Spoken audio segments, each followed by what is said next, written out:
Episode number 112 Siya का विश्वास टूटना।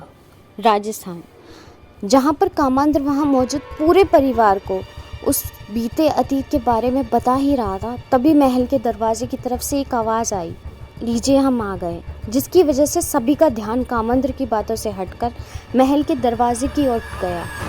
और जब सबने महल के दरवाजे की ओर देखा तो वहाँ पर कोई और नहीं बल्कि शिवांश खड़ा था। जब चनमून और आदित्य की नज़र शिवांश पर गई तो उनके चेहरे पर मुस्कुराहट आ गई। वहीं खड़ा चिराग, उसकी नज़र शिवांश पर गई तो अपनी जगह से तुरंत भागकर शिवांश के पास जा पहुंचा और उसके लंबे लंबे पैरों को अपने हाथों से लपेटकर खुशी से चहकते हुए बोला, आप आ गए। शिवांश ये देखकर खुशी की वजह से चिराग को अपनी गोद में उठाकर बोला, मैं आ गया। तो वहीं अद्रांक्षी, वो भी शिवांश को देखकर उसके चेहरे पर मुस्कुराहट आ गई, पर आरंभ उसे शिवांश को देखकर अच्छा नहीं लग रहा था। उसे पता नहीं क्यों बस शिवांश को देखकर एक जलन सी महसूस हो रही थी। विक्रम जी, वो शिवांश को इतने दिनों बाद वहां देखकर अपनी आंखों में नमी ले आए। उनकी पत्नी, वो भी अपने बेटे को देखकर बहुत खुश थी, जिसके बाद वो भी अपने कदमों को बढ़ाते हुए शिवांश की ओर चल दी। और शिवांश जब उसकी नज़र मासा पर पड़ी तो वो भी अपने कदम अपनी मासा की ओर बढ़ा दिया। इसके बाद शिवांश माधवी जी के पास पहुंचकर चिराग को अपनी गोद से उतारकर माधवी जी के आगे जाकर उनके पैरों को छुआ। ये सब देख माधवी जी की आंखों से आंसू छलक पड़े और वो अपने बेटे के सिर पर हाथ फेरते हुए बोली और उसे अपने सीने से लगाकर फूट फूट रोने लगी और रोते हुए बोलने लगी, आप कहाँ चले गए थे शिवांश? आपको पता भी है इतने दिनों से हमने आपको कितना याद किया और आप ऐसे कैसा कर सकते हैं? बाबा साहब का गुस्सा आप पर हम पर कैसे निकाल सकते हैं? आपने एक बार भी हमारे बारे में नहीं सोचा ना कि जाने के बाद हमारा क्या होगा, हम कैसे रहेंगे आपके बिना? हमें एक बार भी नहीं बताया, हमें एक बार भी पीछे मुड़कर हमारा हाल भी नहीं लिया और हम कैसे हैं, किस हालात में हैं, कुछ भी नहीं पूछा। माधवी जी ये सब बोलते हुए रो पड़ी। शिवांश वो अपनी मासा को शांत करते हुए बोला, बस मासा, बस ऐसा नहीं है, हम हमेशा के लिए आप सबको छोड़ के नहीं गए थे, हम तो बस किसी ज़रूरी काम से गए थे, हमारा ऐसा कोई इरादा नहीं था, हम आपको कभी भी परेशानी में नहीं देख सकते, हम बस ज़रूरी काम से गए थे और देखिए हमारा वो काम जैसे ही हुआ हम आपके सामने खड़े हैं। जयसिंह ये सुन रहे थे, वो अपने कदम आगे बढ़ाकर शिवांश के सामने आकर बोले, ऐसा भी क्या ज़रूरी काम शिवांश कि आप उस काम के लिए अपने ही घर वालों को छोड़कर बिना बताए चले गए? ये सुन शिवांश अपने चेहरों पे मुस्कुराहट लाकर वहाँ मौजूद सबकी ओर देखते हुए कहा, वो वजह ये है कि जानते हैं कि इस वक्त आप यहाँ पर जो सबको देख रहे हैं ना, ये सब हमारी ही चाल थी कि किसी तरह इस महल में चुनमुन भाभी सा और अद्रांक्षी, इन दोनों को यहाँ तक ला सके और इसके लिए हमें किसी वजह की तलाश थी और वह वजह हम खुद बन गए इन सबको यहाँ तक लाने की। वहीं खड़ी सिया, उसने ये सारी बातें जब सुनी तो बोली, क्या वो वजह हम भी थे शिवांश? क्या आपका हमसे मिलना, हमसे ये टकराना और हमसे हमारे रिश्ते की बात करना, बाबा से करना, ये सब आपकी चाल थी या इत्तेफाक? उस वक्त सिया ने ये सारे सवाल शिवांश से पूछ लिए थे, पर उसे कहीं ना कहीं इस बात का डर था कि बस ये सच ना हो और ये सब इत्तेफाक ना हो, शिवांश की सोची समझी साजिश ना हो। सिया ये सब सोच ही रही थी कि शिवांश को उसके सवालों का जवाब देते हुए बोला, आपका अंदाज़ा बिल्कुल सही है सिया, हमारा मिलना, हमारा आपके द्वारे आपके महल लाना, आपसे नज़दीकियाँ बनाना, ये सब सिर्फ हमारी सोची समझी साजिश थी ताकि किसी तरह हम आपके बाबा तक पहुँचे और अपने परिवार को राजस्थान बुलवा सके, ताकि भाभी सा और अद्रांक्षी को एक मौका मिल सके यहाँ तक आने का। और देखिए आज वो दिन आ गया जहाँ हमारी इतनी मेहनत रंग लाई, बिछड़े हुए परिवार आखिरकार मिल ही गए। शिवांश की ये बातें सुनकर सिया की आंखों में आंसू छलक पड़े। उस वक्त सिया को शिवांश की बातों पर बहुत गुस्सा आ रहा था कि कैसे शिवांश इतने दिन तक उसका इस्तेमाल कर सकता है। ये सब जानने के बाद ही सिया अपनी आंखों में आंसू लिए उस जगह से बिना कुछ बोले महल के कमरों की ओर भाग गई। शिवांश ये देखकर सिया को रोकना तो चाहता था, पर हालातों को देखकर उसने खुद को के पास जाने से रोक लिया। और वहीं आदित्य शिवांश के पास आकर उसके कंधे पर हाथ रखकर उसे शाबाशी देते हुए बोले, वाकई शिवांश, हमें आप पर गर्व है कि आपने हमको जो वादा किया था, हमने जो आपको काम सौंपा था, वो आपने बखूबी निभाया है। तो जाकर अब आप अपने बाबा सर से माफ़ी मांग लीजिए कि इन सब की वजह से आपने उनका भी बहुत दिल दुखाया है।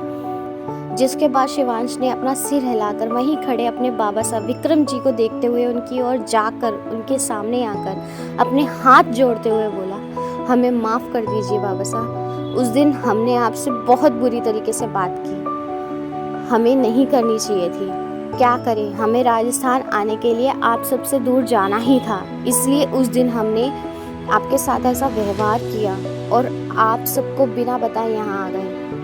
विक्रम ये सब सुनकर शिवांश को अपने गले लगाकर बोले, नहीं शिवांश, माफ़ी तो हमें आपसे मांगनी चाहिए, हमने भी तो आप सबके साथ बुरा व्यवहार किया था, प्लीज़ अगर हो सके तो हमें माफ़ कर दीजिएगा। उस वक्त वहाँ का ऐसा माहौल देखकर जयसिंह आगे आते हुए विक्रम जी से बोले, अरे विक्रम जी, जो हुआ सो हुआ, वो पुरानी बातों को भूलकर हम सब आने वाले कल के लिए सोचते हैं। आज जो कुछ भी हुआ है, इन सब की वजह से हम शिवांश से भी खुश हैं, पर थोड़े नाराज़ भी, क्योंकि आज यहाँ जो सब लोग मिले हैं उसकी वजह से शिवांश है। इन सब को यहाँ तक लाने के लिए शिवांश ने हमारी बेटी की भावनाओं के साथ खेला, इसलिए हम थोड़े से नाराज़ हैं, पर इन खुशियों के आगे हमारी ये नाराज़गी भी बहुत कम है। तो आज जो कुछ हुआ है उन्हें छोड़िए। अब आप सब बहुत थक गए होंगे, जाइए सब आराम कर लीजिए, बाकी की बातें हम कल सब करेंगे। इतना कहकर जयसिंह वहाँ सभी नौकरों को बुलाकर आए हुए सभी लोगों को उनके कमरे दिखाने के लिए बोलते हुए चला गया। और धीरे धीरे सभी लोग अपने अपने कमरे में आराम करने के लिए चले गए। रात का वक्त, शहर से दूर एक आलीशान फार्म हाउस दिखने में एकदम सुंदर और बहुत ही बड़ा था। इसके चारों ओर कड़ा बहरा था। इसके एक तरफ स्विमिंग पूल तो दूसरी तरफ फूलों से भरा बगीचा था जो बहुत ही खूबसूरत था। उसी फार्म हाउस के अंदर जहाँ इस वक्त कुछ लोग मौजूद थे, जहाँ पर कुछ लड़कियाँ जो छोटे छोटे कपड़े पहने गाने की धुन पर मगन थी, तो कुछ लड़के जो बस एक हाथ में सिगरेट और दूसरे हाथ में शराब के गिलास लिए वहाँ मौजूद लड़कियों को देखते हुए उस हसीन रात का मजा ले रहे थे। वहीं पे बीचों बीच मौजूदा एक सोफे पर जिस पर एक लड़का जो किसी राजा की तरह शान से बैठा हुआ था, उसकी एक हाथ में शराब के गिलास और दूसरे हाथ में अपने पास बैठी लड़की की कमर को सला रहा था। उस वक्त उसकी आंखों में नशा साफ दिखाई दे रहा था। उस लड़की ने printed black jeans, white T shirt और उसके ऊपर ब्लैक जैकेट पहना हुआ था, जिनमें उसकी मस्कुलर बॉडी साफ नजर आ रही थी। उसके चेहरे के एक्सप्रेशन एकदम सख्त थे। उसके काले बाल आंखों तक आ रहे थे। तभी उनमें से एक लड़की जिसने पूरी ब्लैक वन पीस ड्रेस पहनी हुई थी, उसकी पतली कमर साफ नजर आ रही थी। उस वक्त वो लड़की अपने हाथ में शराब के गिलास में सोफे पर बैठे हुए उस लड़के के करीब आकर वहाँ पास सभी लड़कियों को अपनी उंगली के एक इशारे से दूर जाने को कहा। उसके बाद खुद उस लड़के के करीब आकर बैठते हुए अपने हाथ में पकड़े हुए गिलास को उसको होठों के करीब ले गई। सोफे पर बैठा हुआ वो लड़का अपने चेहरे पर तिरछी मुस्कुराहट लिए अपनी कातिलाना आंखों से उस लड़की को एक नज़र ऊपर से नीचे तक देखने लगा, जिसके बाद उस जगह का गाना चालू हुआ।